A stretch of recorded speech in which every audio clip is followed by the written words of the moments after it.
You guys, we need to talk about DaBrat because the whispers are getting louder. Word on the street is that she might know way more about Biggie's death than she's ever let on.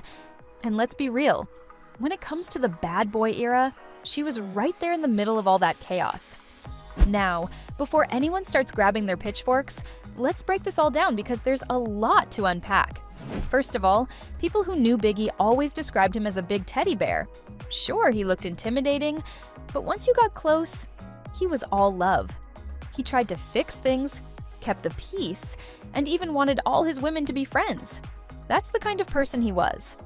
Man, listen, Biggie was a big teddy bear, man. He was so sweet. Now, he intimidating to see a big dude, but when you get to loving on him and squeezing on him, he is just a big teddy bear. He tried to work out every situation. He tried to make peace with everybody. That's why the world was so crushed when his life was, taken away so viciously. Like, everybody that knew him was like, man, no, not Big. Big tried to fix everything and love on everybody. So, when he was taken from this world so violently, it shook everyone who loved him, including DaBrat.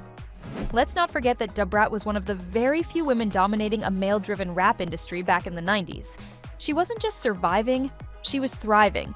She was close to Jermaine Dupri, making hit after hit, and she was absolutely in the mix with Biggie and Bad Boy. Her track, The B-Side, featured Biggie and was part of the iconic Bad Boys soundtrack. That wasn't just a collab, that was history. Now here's where it gets even more interesting. People have always speculated that Biggie was getting ready to leave Bad Boy Records, and rumor has it, Diddy wasn't about to let that happen without consequences. This theory has been floating around for years, but recently, it's back in the spotlight. Because apparently, DaBrat might have seen something the night Biggie was unalived. Not only was she at the same event, but eyewitnesses say she was outside crying right after it happened. And not just a few tears, we're talking sitting on the ground, broken, visibly shaken.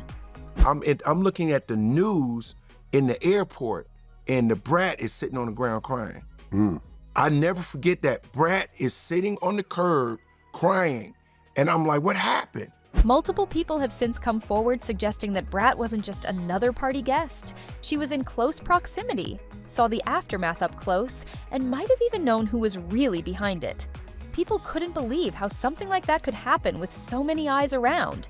It was chaos, and yet, it happened anyway, right there in front of people. Here's another thing. While DaBrat has never directly said she knew what happened, there are clips of her talking about Biggie where you can just tell there's something deeper behind her words. She always speaks highly of him, calls him sweet, talented, says he never wrote anything down but could spit flawless verses from memory. You can hear the pain in her voice when she talks about him, like there's a story there she's never told. Biggie was a personal friend of mine. He was an amazing person. He was like a big teddy bear, one of the sweetest people that I knew. And what was amazing about him to me was when we would go in the studio together, because we have a song together called A B-Side, and I'm on a couple of those remixes that he did. It's my voice in the background that Jermaine Dupri did. But he would go in the studio and he wouldn't write anything down. So when I was writing with him, I would have my pen and paper and I would just be writing and I'd be ready. And now, some folks are wondering if she purposely stepped back from that whole bad boy circle, like she saw the writing on the wall and chose to protect herself.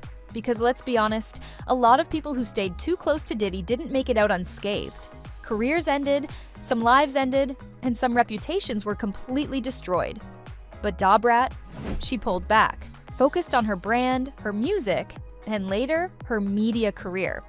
People are starting to ask if that was just a personal evolution or if it was survival. And the more you look at it, the more it seems like she made a conscious decision to get out before things got worse. Because when you look at what's come out about Diddy lately, from lawsuits to FBI raids to old collaborators calling him out, it all makes sense why someone would want to keep their distance. Now, let's talk receipts. Rolling Stone did a major expose on Diddy, and the things they uncovered are disturbing. Former employees said that after Biggie passed, Diddy wasn't grieving. He was obsessed with the numbers, pushing Biggie's album Life After Death like it was a business deal instead of a tribute. And when Rolling Stone approached Bad Boy to honor Biggie on their cover, Diddy said no.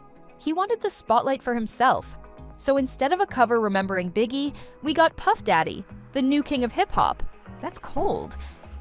Diddy even admitted in a later interview that Biggie's death made him a lot of money. He said millions of copies of his own album sold because of it. That's not grief, that's exploitation. And it adds fuel to the theory that Biggie's death wasn't just a tragic loss, but a business move someone profited from. Biggie's mother, Valletta Wallace, has been very vocal about her belief that there was a cover-up. She said the LAPD knew what happened, but chose not to act. She called it a conspiracy. She even participated in the film City of Lies to shine a light on the corruption and said she didn't care if it took 40 years for the truth to come out. She just wanted accountability. And then there's Gene Deal, one of Biggie's former security members, who claimed the vehicle Biggie was in that night was marked. Like someone within their own crew made sure the shooters knew which car to target. That's horrifying. If that's true, it means the betrayal came from inside the circle. So my whole thing about it is that it was somebody in our crew that wanted them to know that Big was in that vehicle. And to separate it, that's where you get there was more than one people trying to kill us. This brings us back to DaBrat. She was close to these people. She knew who was beefing with who. She saw who was falling out, who was making calls behind closed doors, and who was making moves that didn't sit right. Some folks believe she could expose the whole operation if she ever decided to speak up. But for now, she's remained quiet. But it's not all sympathy when it comes to DaBrat. Let's not forget, she has her own legal past that some people think disqualifies her from exposing anyone else. There was that infamous incident at Jermaine Dupri's nightclub where she smashed a rum bottle over a waitress's head. That landed her in prison for 3 years. The victim ended up with permanent scars and brain damage. The lawsuit, it ballooned to over $8 million. And word is, DaBrat still hasn't paid up.